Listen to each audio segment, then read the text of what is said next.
Hey everybody, Alan Bananas at Large. I am here with my good friend Joe Satriani, and you are in for a treat today.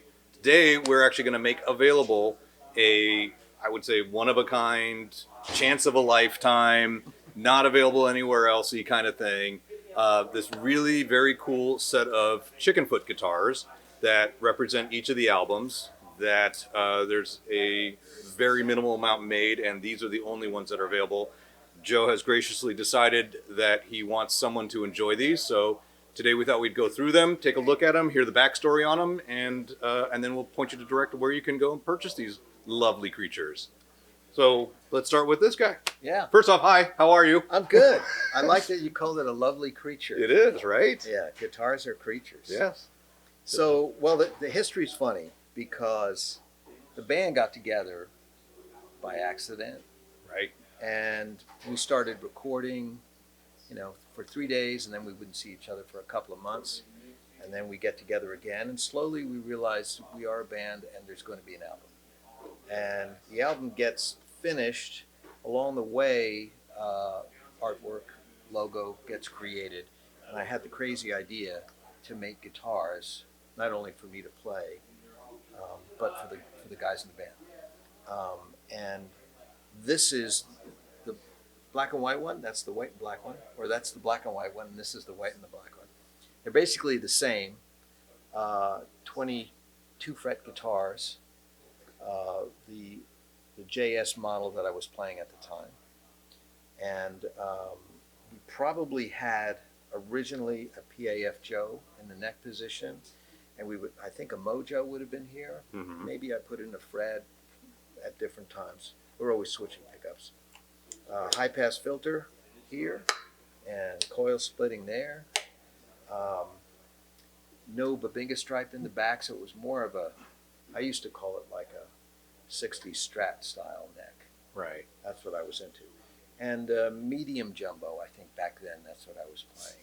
So this was probably the most comfortable, not made for total shredding and just made for like 90% shredding. So in case you're wondering. A little 10% less. If you're at home and you want to shred 90%, that's what you would use. Who actually came up with the artwork, the design? This Todd Galappo at Meat and Potatoes has done an enormous amount of beautiful artwork for beverage companies, companies that make all kinds of products. He's worked with Sam in Cabo Wabo, and he's done a number of album covers for me, and posters, and merchandise, and all kinds of stuff like that.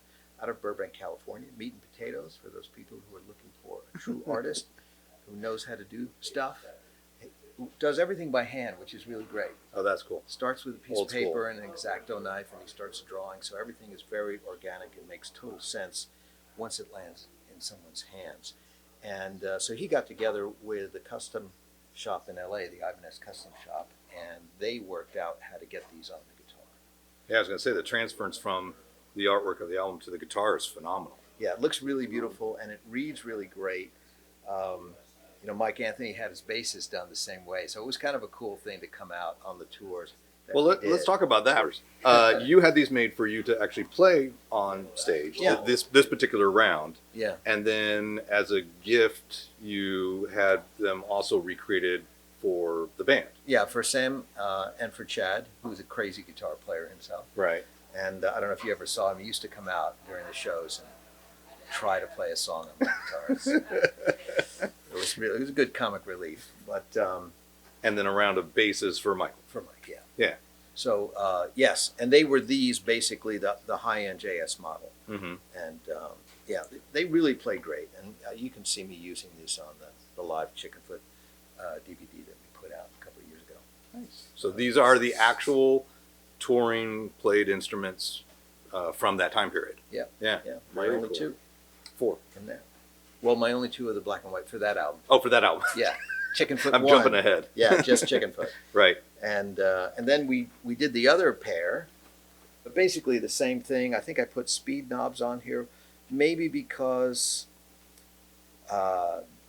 during the show, maybe it was dark and I had to pull this up and find the exact number to start a song. Sometimes that's all it is. It's just showbiz. I remember that recent video where you talked about the speed knob and the numbers and the importance of seeing. Yeah, sometimes you really do have to see. Yeah. And but they're in really, I mean, amazing shape. This one still has the plastic. I was just gonna point that out. It's still got Yeah. Couple of good chips from banging it on stage. I like the splatter look inside there. It's really cool. That's really cool. Yeah. So these are first album. Yes. We have a pair of those. Yeah. And then we have I'll give you that. album 2. Now this, of course, if you've got your 3D glasses at home, put them on now, and you'll get to see this in 3D. It actually works. Oh wow. Yeah. I couldn't find mine, my 3D glasses, but the album cover and the guitars were done in the same colors to make the 3D effect work really well. This one has got an interesting story because while we were doing Chickenfoot I, I started to experiment with 24 frets, and the prototype was used on that album, quite a few songs. And by the time, the prototype schedule takes a long time, takes a couple of years, 2 or 3, sometimes 4, to get a model tweaked just right. And so by the time we were doing Chickenfoot III, which was the name of our second album, by the way. Because that makes sense. Because it makes total sense. Yes. I had already moved on to really wanting to always play 24 frets. So that's why these are 24 frets. And the Satriani was actually not there at the time. That didn't come until later. So these this one here was modified because I wound up taking it out on solo tours quite a bit. And I think it was, the only reason why I did it, I think, was because of the color. For some reason, the solo tours that followed, this was a color scheme that worked better than the red. I'm not really sure why that wound up that way. There was a reason at the time. Yeah. So this is the only one with the Satriani in there. Sounds great. And Total I think shred it's this one we have another pickup. Both of them have the original pickups in them that have the artwork striped. Right. So that I think they're in the case. Yes. Yeah, both so, in the case. And those would have been Mojos, DiMarzio Mojos. Got it. Yeah. And these are probably saturates that were put in there for more modern use. I think the last time I played this was on the Howard Stern show. And that's why they're strung up with 11s and they're tuned to D standard. That was the last time I used all these guitars, was the beginning of the Best of All Worlds band when we debuted on the Howard Stern show. And I realized at that moment that playing 11s was really hard. But I was wondering, how do you play in D standard? So it was a really good experiment. That's really cool. Sounds really thick though, but it's just that footage of you on the Stern show was massive. They went viral. I think that was the first time people saw you playing virtual amps. Oh yeah, that's right. I mean, in that environment, it worked out really well, I think. But it did. Yeah, that's cool. I forgot that was the guitar you used. Yeah, that's right. That's it. Okay, funny story, because that's what this is all about. I decided, like minutes before, this is like 5:50 in the morning or something like that. Eastern time, it's on top. No, this is down in LA. We were in okay. LA, so we're doing it via satellite.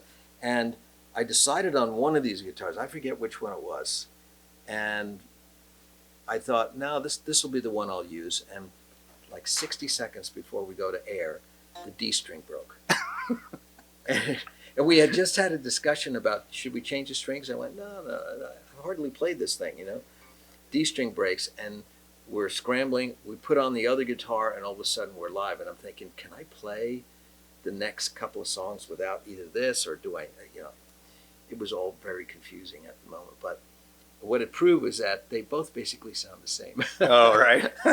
And whatever it was that I was thinking blue is going to sound different than red, that went out the window. And they're just fun guitars,